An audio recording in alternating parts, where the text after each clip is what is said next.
Dans cette vidéo, nous allons parler de l'instruction conditionnelle, le si. Donc on vous dit en algorithmique, on est très souvent amené à effectuer des instructions sous certaines conditions. On peut utiliser les relations de comparaison suivantes, strictement inférieur, strictement supérieur, etc. Donc, en langage naturel, ça va s'écrire si quelque chose, alors, vous allez mettre les instructions. Donc vous, pareil, vous mettez un décalage. Sinon, vous mettez les instructions fin si. En langage Python, ça s'écrit donc si en anglais, on l'écrit if, attention en minuscule. Vous mettez la condition, vous mettez les deux points. Et sinon, on s'écrit else, donc comme en anglais. Et vous n'oubliez pas les deux points sur le sinon. Alors l'instruction sinon n'est pas obligatoire.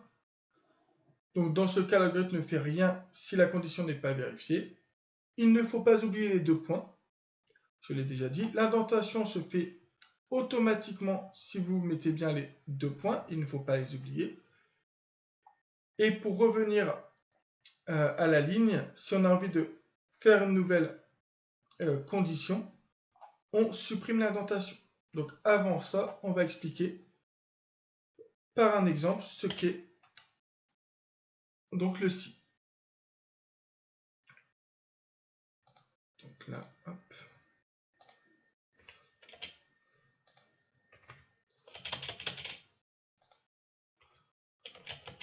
Voilà.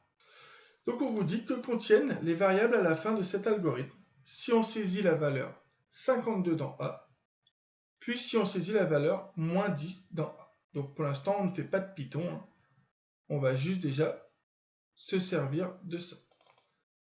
Enfin, on va faire de la lecture d'algorithme. Donc on vous dit, au départ, A vaut, on a dit 52.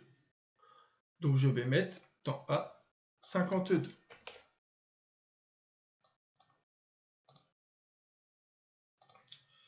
Voilà. On met rien dans B, on met rien dans C, on met rien dans D dans la ligne 1. Donc voilà, dans la boîte A, on met 52. Ensuite, dans la boîte B, on met A plus 3. Donc dans A, on a 52 toujours. Et dans B, on a la valeur de A plus 3, donc 55. Ensuite, on vous pose une condition. Non, ensuite, on va faire la ligne 3, on va mettre dans C B fois 4 plus 5. Mais dans A, on a toujours 52. Donc on n'oublie pas de le renoter. Dans B, on a toujours 55. Et dans C, on a B fois 4 plus 5. Donc 55 fois 4. Donc vous avez 110, 220, plus 5, 225. Ensuite, dans la ligne 4, on a une condition. On vous dit si grand C est strictement positif, alors. Là, est-ce que C est strictement positif 225, oui. Donc alors, dans B, on met racine carrée de C. Donc dans A, on a toujours 52. Dans C, on a toujours 225. Par contre, regardez, la variable B va être écrasée pour devenir racine carrée de 225, c'est-à-dire 15. Donc voilà, ça permet de vous montrer comment on écrase une variable. Sinon, mais le sinon, est-ce qu'on va le faire? Donc, est-ce qu'on va le faire à la ligne 5? Non, on ne va pas faire la ligne 5. Donc ici, je ne fais pas la ligne 5. Et la ligne 6, on vous dit, D va prendre la valeur B fois 3. C'est-à-dire que là, on ne touche pas 52. On ne touche pas ici le 15. On ne touche pas le 225. Et on vous dit, dans la variable D, on fait 15 fois 3, donc 45. À la fin, on affichera quelle valeur? On affichera la valeur 45. Donc on vous dit que contiennent les variables à la fin de cet algorithme. Voilà ce que contiennent les variables. Alors là, j'ai fait un tableau avec plusieurs lignes. En fait, officiellement, on peut faire directement la ligne 6 en faisant au fur et à mesure les calculs qu'on nous demande et en écrasant au fur et à mesure ce qu'il y a à écraser. Donc ça, c'était pour 52. Voyons voir ce qui se passe quand on prend moins 10.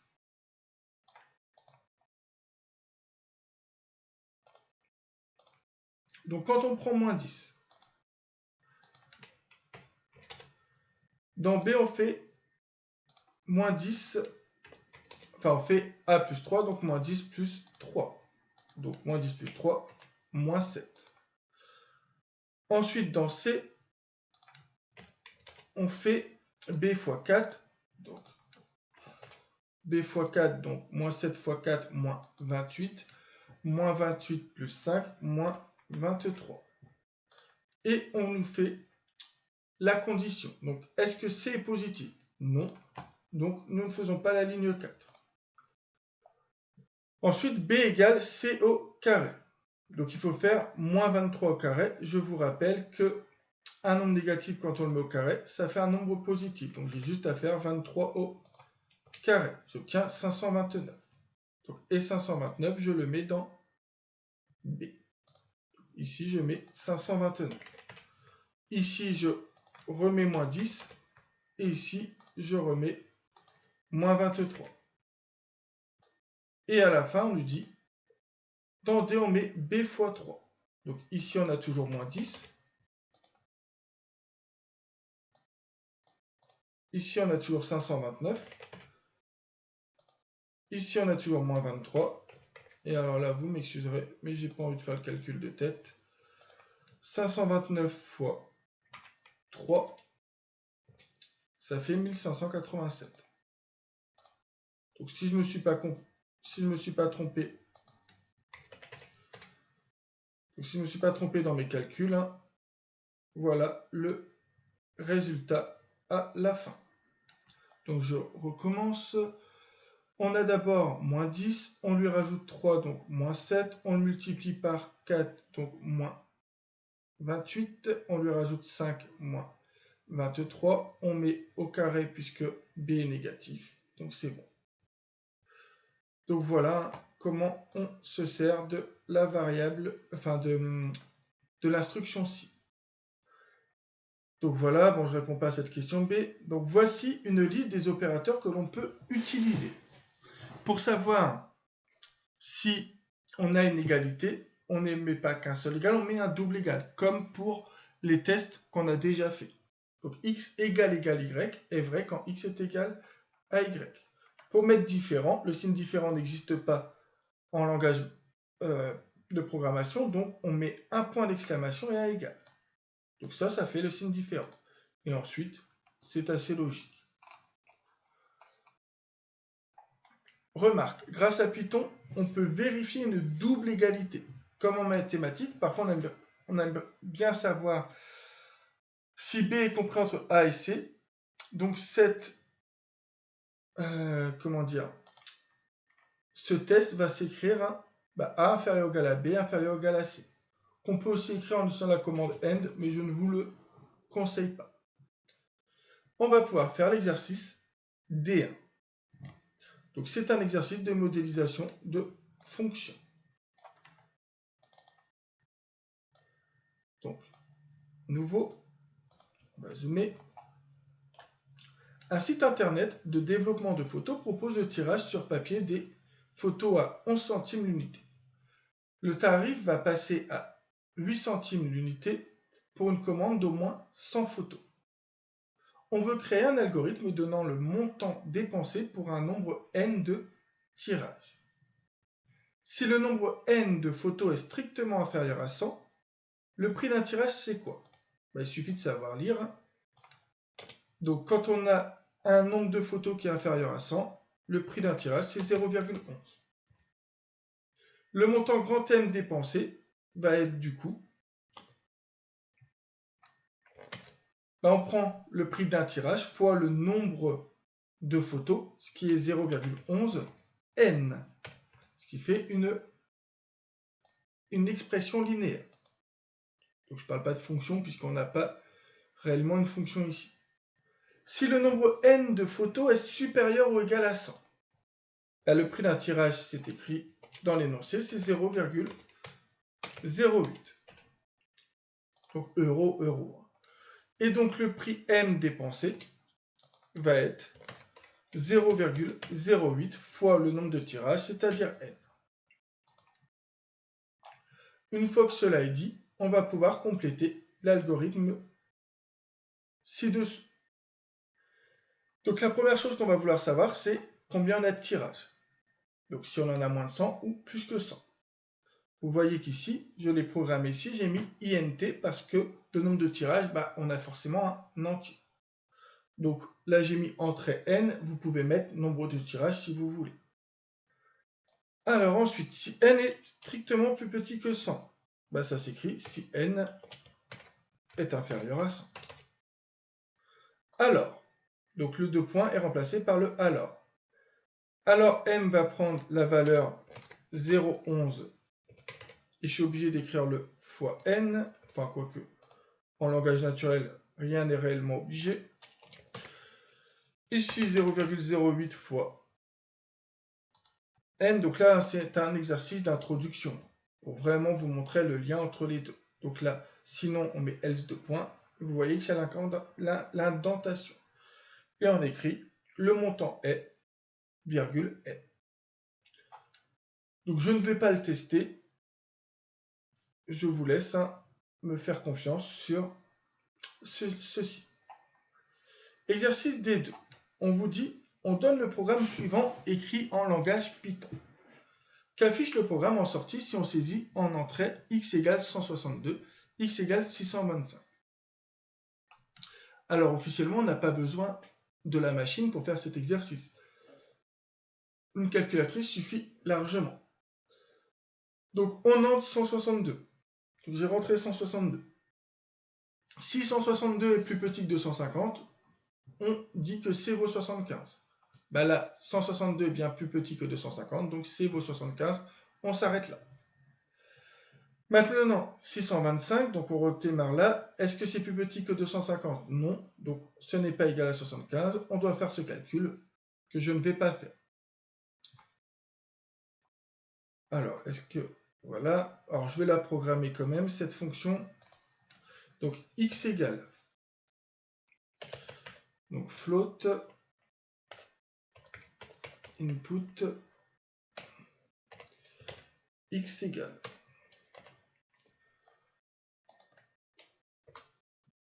Donc, if grand X inférieur ou égal à 250, je n'oublie pas les 2 points. J'ai l'indentation qui arrive direct. C égale 75. Et là, j'ai besoin de supprimer l'indentation. Je fais supr. Enfin, je fais la flèche qui supprime. Sinon, else, C égale 75 plus x moins... Alors là, j'avais pris un petit x, donc je vais garder un petit x ici. Donc x moins 250 fois 0,28. Et je veux afficher ces attentions de bien partir du sinon. Et donc, entrée, qu'est-ce que ça affiche pour 162? Alors, qu'est-ce qu'il s'est passé? Donc, j'ai un message d'erreur. Parce que ici, c'est un grand C. Ok, on recommence. Donc, que se passe-t-il pour 162? Ça vous donne 75. Et donc, si on met 625, le calcul, il le fait pour nous, 180. Donc, vous avez vu, tout à l'heure, ça n'a pas fonctionné parce que j'avais mis un C minuscule sans faire exprès. Une agence de location de voitures, utilise le programme ci-dessus afin de calculer le coût C de la location d'une voiture pour X km parcourus. Complétez les informations manquantes. Donc, quel est le tarif de la location? Le tarif de la location, vous voyez qu'à chaque fois, on a 75 ici, 75 ici. Donc, on va dire que le tarif de la location est de 75 €. Ce tarif comprend la location de la voiture et permet de parcourir combien de kilomètres du coup? Vous voyez que X, c'est le kilomètre parcouru. Donc, on paye 75 qui est le prix de la location. Et on peut parcourir moins de 250 km. Donc, 250 km. Et ensuite, on vous dit chaque kilomètre supplémentaire coûtera combien. Alors, 75, c'est le prix de la location. X moins 250, c'est quoi? X moins 250, ce sont les kilomètres supplémentaires qu'on fait. Donc, pour avoir les kilomètres supplémentaires, vous prenez le nombre de kilomètres qu'on fait, moins 250. Et donc, fois 0,28, qui va être le prix du kilomètre supplémentaire.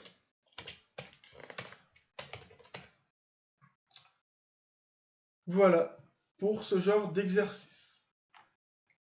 On continue. Un club sportif fait fabriquer des t-shirts au nom du club. Chaque t-shirt est facturé 4 €, mais ils sont facturés 3,50 € si la commande est d'au moins 50 unités du produit. Soit grand N, la variable égale au nombre de t-shirts commandés, et P, le prix à payer. Quel est le prix à payer pour 45 t-shirts? Donc 45 t-shirts, c'est inférieur à 50. Donc le prix à payer, c'est 45 fois 4. Donc je ne fais pas de phrase, hein. Vous allez m'épargner ça. Donc 45 fois 4, ça fait 90 fois 2, donc 180 €. Ensuite, quelle est la valeur de P si N est égal à 120? Donc cette fois, 120 c'est plus grand que 50, donc les t-shirts valent 3,50 €. Donc on fait 120 fois 3,5. Et là, vous m'excuserez, j'ai pas envie de faire le calcul de tête. Donc 120 fois 3,5, on a 420. Donc 420 €. Ensuite, on vous dit du coup, si le nombre grand N est strictement inférieur à 50, le prix d'un t-shirt, c'est dans l'énoncé, ça vaut 4 €. Vous voyez qu'on a le même type d'exercice que tout à l'heure. Le montant dépensé va être du coup le prix d'un t-shirt, donc 4 fois le nombre de t-shirts qui est grand N. De la même manière ici, quand on est supérieur ou égal à 50, nous payons 3,50 €, ce qui signifie que nous allons avoir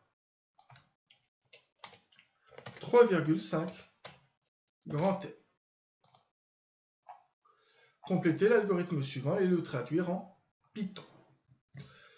Donc on nous dit que quelle valeur prend N. Donc quelle valeur prend N?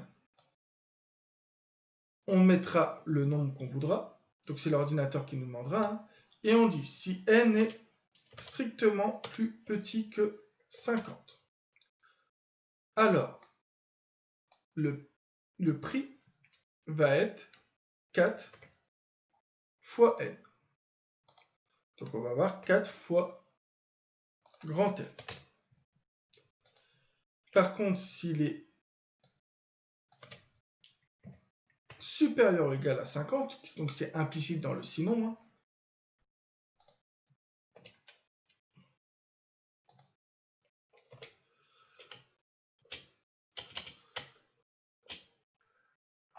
hein, donc, hop, voilà.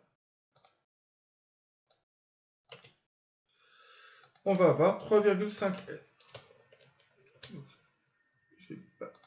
je vais mettre le fois. Et on affiche P. Bon, faisons la traduction en Python.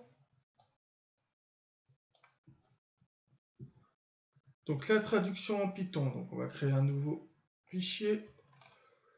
Donc, ça fait N égale float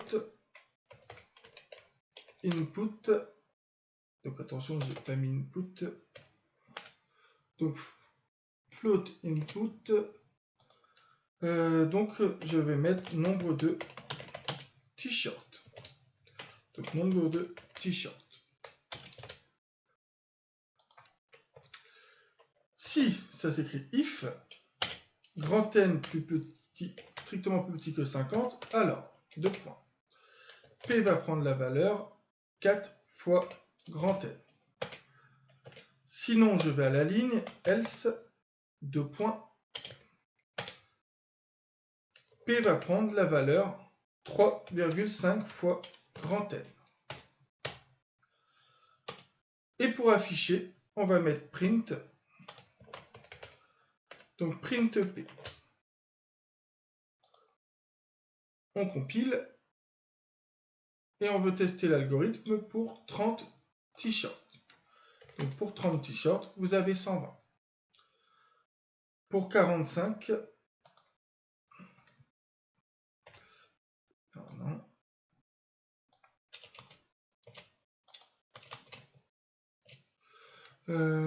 Donc on relance. Pour 45, 180, c'est ce que j'avais trouvé ici. Bon, je ne vais pas tout faire. Hein. Maintenant, on peut écrire mieux cette chose en écrivant, par exemple, donc on va mettre entre guillemets le montant. Donc le montant de, on ferme, alors je vais mettre un espace, de N, ça va nous donner le nombre de t-shirts que j'ai tapé, de N t-shirts, donc de N t-shirts, on ferme les guillemets, et de, donc vous voyez le texte entre guillemets, est de P, et on va vouloir mettre euro, voilà. Je relance, on va voir ce qui se passe pour 50. Le montant de 50 t-shirts, alors il faudrait mettre un S ici, est de, et je me suis trompé quelque part, oui, parce qu'ici, attention, donc c'est bien que j'ai fait cette erreur, ici j'ai mis 3,5.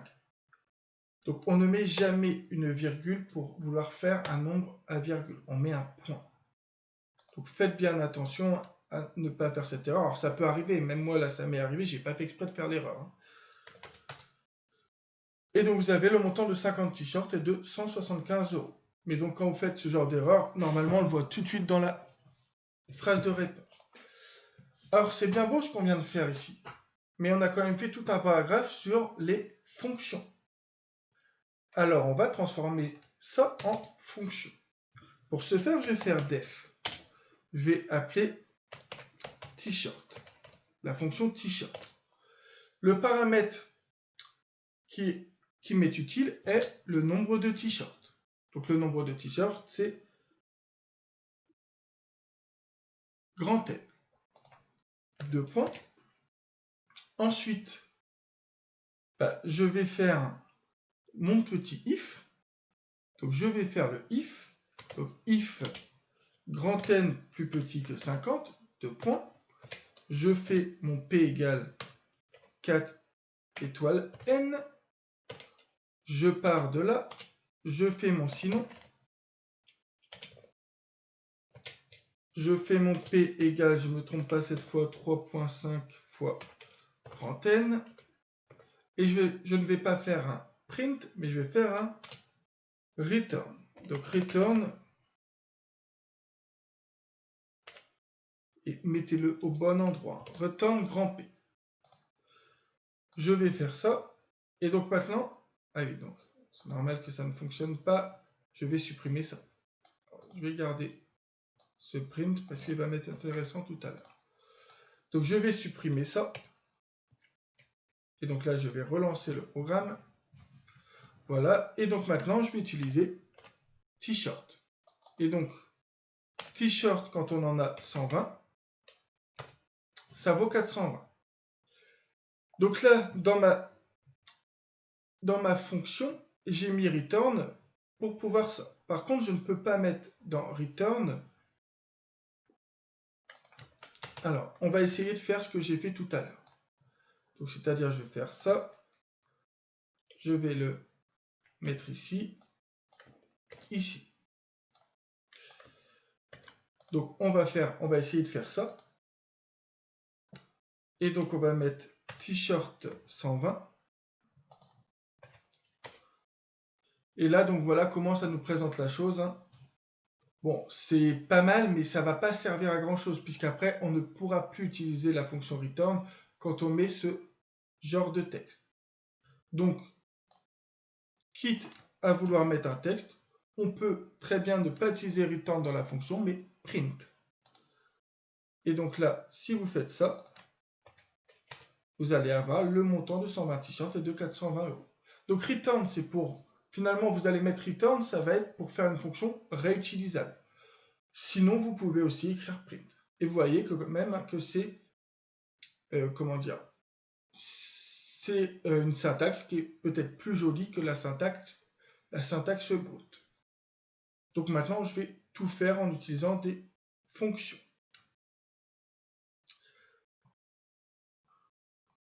Donc je ne vais pas faire le D4 car c'est exactement le même exercice. Ah non, pas forcément. Je vais avoir une petite particularité, donc je vais faire l'exercice D4.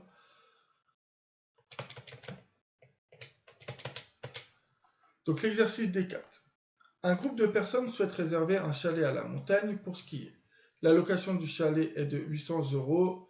Pour skier, le forfait à la semaine est de 220 € par personne, mais si le groupe est composé de 5 personnes ou plus, le forfait est à 180 € par personne.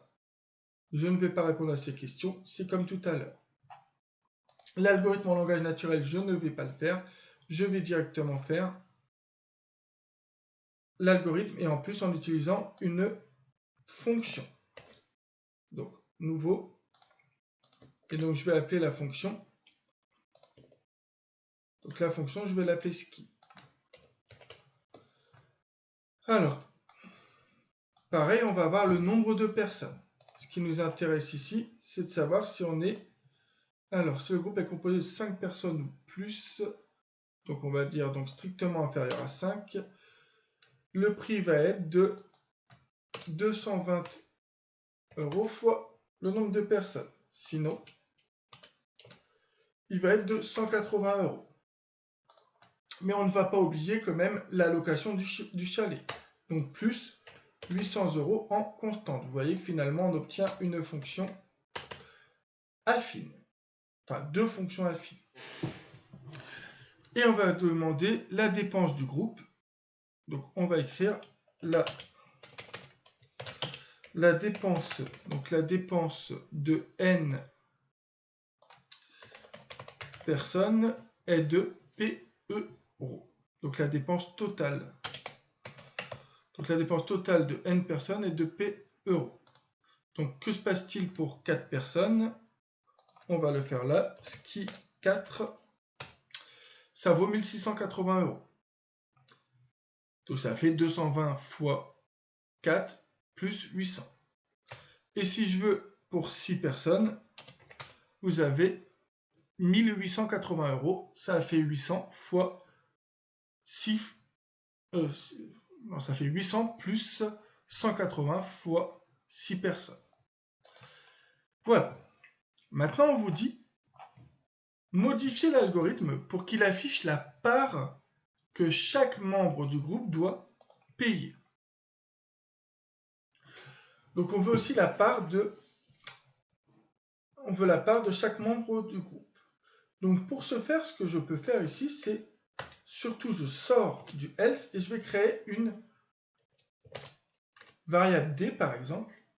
Et en fait, c'est quoi la dépense par personne? La dépense par personne, c'est que vous allez prendre P, donc le prix total, que vous allez diviser par le nombre de personnes. Et donc vous allez dire la dépense totale, donc la dépense totale de 6 personnes est de ça, et vous allez pouvoir rajouter, et la dépense par personne, donc, et la dépense par personne est de, donc, et la dépense par personne est de, j'avais mis D, virgule, euros. On va compiler. On va reposer la question ici. Et vous avez la dépense totale de 6 enfin pas 2 d'ailleurs, la dépense totale pour 6 personnes. Donc la dépense totale pour 6 personnes est de 1880 € et la dépense par personne est de 313, blabla. Donc je vais tester le tableau qu'on veut là. Donc je veux ski pour 3. Donc ski pour 3. Voilà la dépense totale et la dépense par personne. Pour 5, voilà la dépense totale et la dépense par personne. Pour 7. Et donc vous voyez hein, que plus on est nombreux, moins on va payer par personne. Voilà. Mais bon, après, moins on va payer, mais moins on aura de place. Hein, donc, bon. Donc voilà comment on fait ce genre d'exercice. Donc l'exercice D5. On veut savoir si un élève a la moyenne. Pour cela, il dispose de ses notes représentées par les variables A, B, C et D. Donc complétez l'algorithme afin qu'il calcule sa moyenne M et affiche si l'élève a la moyenne ou non. Donc là, vous voyez qu'on fait le langage classique. Hein. Donc on va mettre point d'interrogation, point d'interrogation, point d'interrogation, point d'interrogation. La moyenne, ça va être quoi? Bah, ça va être A plus B plus C plus D divisé par 4. Je ne le tape pas. Hein. Ensuite, est-ce qu'il a la moyenne? Donc la moyenne, dans la vie courante, on dit qu'on a 10. Donc vous dites si M est supérieur ou égal à 10. Donc si M est supérieur ou égal à 10, alors affichez l'élève à la moyenne. Sinon, affichez l'élève n'a pas la moyenne. Donc voilà. En algorithme, je vais utiliser une fonction. Alors, c'est une fonction moyenne particulière ici, puisque c'est la moyenne de 4 lettres, de 4 notes. Hein. Donc, def moyenne. Donc, A, B, C, D. On va faire la moyenne. Donc, A plus B plus C plus D sur 4. On va mettre si la moyenne est supérieure ou égale à 10. Alors, print. Donc, alors, on écrit, on ne retourne pas, on met un print.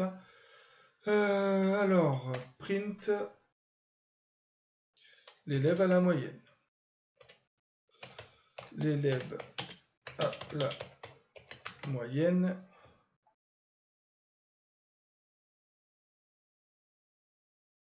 Enfin, même pas, on va pas faire ça en fait.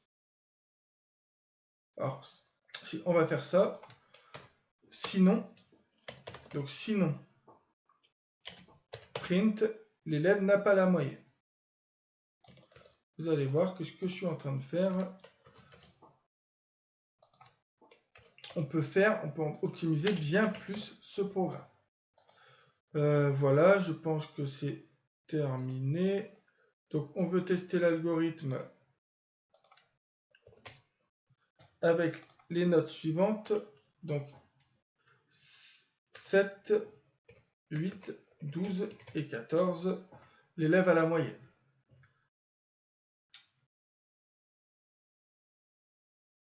Donc, de toute façon, ici, l'élève aura toujours la moyenne.